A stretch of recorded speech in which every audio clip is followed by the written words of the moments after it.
Welcome to a new Daily Top Askreddit video. Today's topic. With Zelenskyy offering his resignation up in exchange for NATO membership and drawing the line in this stance, what do you think his fate will be? I'm not sure what will happen to Zelenskyy in the future, but Russia will never agree to anything that involves including Ukraine in NATO. Here's the thing, Ukraine should be able to decide what Ukraine does. I know that isn't the reality, but my opinion. It's not an offer he intends on being accepted. It serves two purposes: silences the accusations of him being a dictator and buys them time. Agreed, but additionally Zelenskyy makes a statement both Putin and Trump would never do: give up power for enduring peace. Putin and Trump would rather burn their countries down than give up power. Not only that, but Ukraine previously already made a deal where they gave up power for enduring peace. They agreed to give up the nuclear weapons in exchange for promises that they would never be invaded, and specifically those promises were accepted and made by Russia, England and the US. Look at where that got them. Other countries beware, become a nuclear state if you want to deter the big boys. They won't take the deal and he knows it. He is just saying that to prove that he's not a dictator. Remaining in power is not important to him. The safety and future of Ukraine is important to him. Such a call-out and power move. There's a reason why he's overwhelmingly popular in Ukraine, and it's not because he was a good entertainer. I'm personally for Ukraine's NATO and EU membership without Zelenskyy's resignation. This guy is a fucking hero. He deserves to leave his job with honor and not as a negotiation chip. This guy is a fucking hero. He deserves to leave his job with honor and not as a negotiation chip. I agree he deserves better, but if he ends up doing this, I'd say he left his job in pretty much the most honorable way possible. And to anybody who's paying attention, it should cement his legacy beyond a shadow of a doubt. Guy has been going 1,000 miles an hour for years. As soon as the crisis is over, I would bet he wants nothing to do with leadership and just go somewhere quiet. So if he can leverage something out of his resignation, then that's a massive bonus leaving present. He'd be remembered like goddamn Cincinnatus. They'd start teaching about Cincinnatus again because of the comparison. He was literally calling out all Trump's utterly demented ramblings and showing that he, Zelenskyy, is the statesman who is putting his country before anything, is the exact opposite of a dictator and doesn't care about anything for him on a personal level. The MAGA utter idiots are losing their minds over this cause. It shows what idiots they are. It took a comedian to show a reality star how to behave like a politician. What a timeline. I hope Zelenskyy doesn't get assassinated. H has shown so much more integrity and leadership for his country than Trump ever will. I think realistically the resignation is a public move to shut up the propaganda going around America that Zelenskyy is a dictator because he hasn't held an election, even though that's putting the cart in front of the horse. Zelenskyy has faced many assassination attempts during the war, so I doubt anyone would actually run in an election unless they were a Putin puppet and it was rigged from the start, which by the way Trump's bent over for his daddy Putin wouldn't be surprising. I hope they do get NATO, and I hope Russia finally backs down and stops escalating tensions on their own and then crying victim when the opposition matches them. Putin won't let this one slide. He's gonna get Putined eventually. Putin gonna get Putined first. He'll run out of hilariously oversized tables to hide behind sooner than later. 2 days will I cry my hardest. When Zelenskyy is defenestrated and if Luigi Mangione is sentenced to death. Both heroes of the people to believed in the freedom and rights of the people. Mark my words, he'll be dead in the next 100 years. Big if true. He is being accused as being a dictator as a right-wing and pro-Russian move. So what's the single best reaction? Openly step down. This is an excellent play by Zelenskyy. He clearly identifies it's not about him at all, not about power, a stark contrast to Putin, a stark contrast to Trump, a stark contrast to all politicians and leaders vying to hold power. It's a stunt to call Trump's bluff on his dictator comments. I mean, why bother? Americans are too inbred to hear anything but Fox News and Walmart specials on high fructose corn syrup anymore, and Trump's just going to be told Zelenskyy called him a fake billionaire by his warmonger adult daycare operators. Why go through the effort of even pretending Trump or Americans are gonna hear anything besides white power? White power, over and over again. What's the risk? If it works, Ukraine is in NATO, and not his problem anymore. If it doesn't, then worst case he said a pointless thing. Best case he gave his supporters ammo against his enemies. The question isn't why bother, it's why not. It's simple. He doesn't need to convince the idiots who voted Trump in again. He just needs to make sure NATO believes in his sincerity and attempt to massage Trump's ego enough that he is willing to take Putin's hand out of his ass. It's unlikely to work, but I think appealing to Trump's ego is probably the only strategy that has any chance of actually getting him what he wants. He can't exactly appeal to Trump's morality, judgment, intelligence, or intimidate him into cooperation.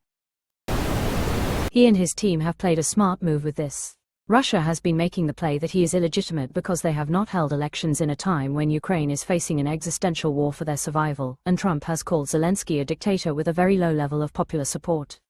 Zelenskyy and his team have played a good move against the BS that has been thrown at them. He is pressuring Trump. But can NATO even grant membership without the vote of the US? Realistically, it's not like the NATO countries could make Putin any angrier. They might as well officially add Ukraine. NATO can't, but the Joint Expeditionary Force and the EU can. That functionally starts to bring Ukraine into the Western defense sphere regardless of Trump's say-so. No, that is the point. He made the offer in response to Trump's idiotic complaints that Zelenskyy didn't hold an election at the end of his mandated term. It's a direct counter to the claim that he's abusing the war to cling to power. There's no chance that Putin would end the war simply by having Zelenskyy step down. Putin didn't go to war against Ukraine because he doesn't like Zelenskyy. Putin wants the land, and Zelenskyy stepping down doesn't give him land. The only way Zelenskyy stepping down ends the war is if Russia meddles in Ukraine's elections the way they did in the US and they put a crony in office there, too. Then you can expect Ukraine to be handed over wholesale, so it's really not smart for Zelenskyy to be taking that risk right now. It's just rhetoric. We won't be seeing the war end and Ukraine immediately fall under NATO's protective umbrella because Zelenskyy steps down. It's not a personal dislike of Zelenskyy, it's that he isn't their puppet. Back in 2014 they installed a puppet, someone that had been the beneficiary of electoral tampering previously in 2004. He was ousted by a revolution in 2014, fled to Russia, and claims to be the valid head of state in absentia. If Zelenskyy stepped down and allowed Russia to install whoever they wanted as president, they might very well end the war. It would just be another way of hollowing out Ukraine, for sure, but it would be an end to the war that doesn't involve being taken by Russia. I think he called Trump's bluff and Trump won't bite. The war will continue until Europe stops supporting and Ukraine can't overcome the Russian waves of minions.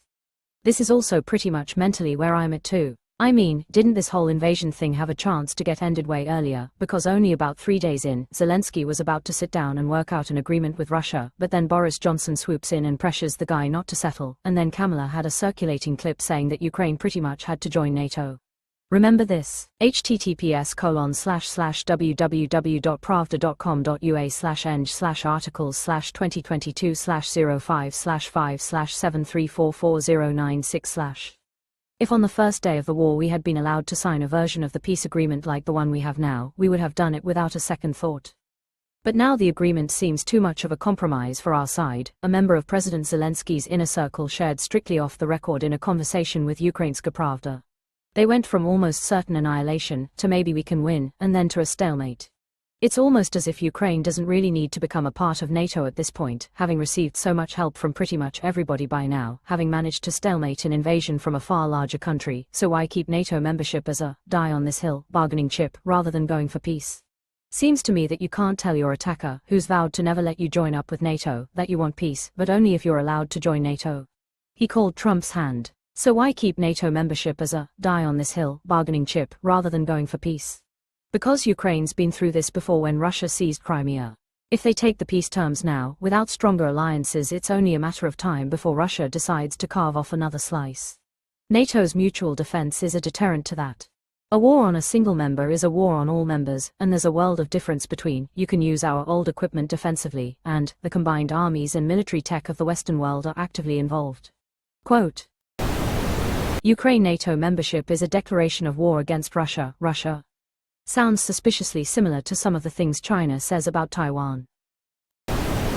This is the action of a leader, one who is willing to put his position and likely his life on the line for a gamble for the protection of his people and the sovereignty of his nation. Zelenskyy is the kind of official that comes along rarely. I'm just enjoying him showing how much better of a negotiator he is than Trump. Incentive. Have our minerals. You just need Russia to leave so you can get them. I'm a dictator. Promise my state security and I'll resign the following morning. Your move, orangutan. I assume the US and Russia will do everything in their power to get a puppet in power for the next Ukraine election. This is precisely why Musk has been taunting and pressuring Zelenskyy to hold an election despite their constitution strictly forbidding it during wartime. Musk, Putin already have a Russia-friendly puppet ready to go. Musk can fuck off. He has no role in this. He threatens to withdraw Starlink, a service that is raining down satellites faster than he can replace them. There are other and better providers. Zelenskyy can probably get a better deal from the Chinese. Kick the US out of NATO and add Ukraine. Simple. Zelenskyy will still fight for his nation regardless of his position. Ukraine will never be allowed to join NATO as long as Putin is in power. Ukraine moving toward the West politically was one of the key drivers for the Russian invasion. Putin will go to war over it because the last thing he wants is for the West to trigger a thriving democracy right in Russia's border where those people are culturally connected to Russians. As far as Zelenskyy goes, he's clearly indicated he's going to whatever is necessary to achieve long-term peace and stability for Ukraine. He should pitch offering an election immediately once the end of the war is reached because he'd win. Yes, the move to the West was a driver, but only because it would make it harder to grab the land in future.